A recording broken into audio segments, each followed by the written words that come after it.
বাংলাদেশের তরমুজের যে দামের একটা উচ্চ মূল্য ছিল সেটার বাতাস এখন আমেরিকায় চলে আসছে।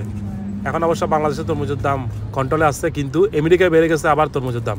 এই ছোট একটা তরমুজ $9.99, $10, 1,000 টাকার উপরে। এটা হচ্ছে সবচাইতে ছোটো সাইজের তরমুজ। আর এই তরমুজটা কয়েকদিন আগেও বিক্রি হয়েছে আমেরিকায় $3, $4, $5, এর বেশি না। আর এখন দ্বিগুণের চাইতেও বেশি। গতকালও আমি এই সাইজের একটা তরমুজ নিয়েছিলাম, দাম ছিল $7। একদিনের ব্যবধানে সেটা হয়ে গেল এখন $10। আর পাশাপাশি এখানে যে আম কাঁঠালও আছে, আমের বক্স হচ্ছে $20। এখানে 8 থেকে 9টা আম আছে। এই যে এটা $16 মেক্সিকান আম। তবে সবার চোখ হচ্ছে এখন তরমুজের দিকে। কিভাবে সম্ভব? $3-4 তরমুজ এখন হয়ে গেছে $10 এই আমেরিকায়।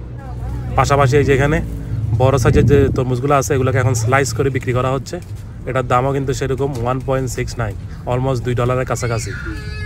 তো 1 পাউন্ড হচ্ছে 450 গ্রাম, 450 গ্রাম হচ্ছে আপনার 200 টাকার উপরে। তো এই হচ্ছে তরমুজের দাম। চিন্তা করতে পারেন, বাংলাদেশের তরমুজের দামের হাওয়া এখন আমেরিকা লেগে গেছে।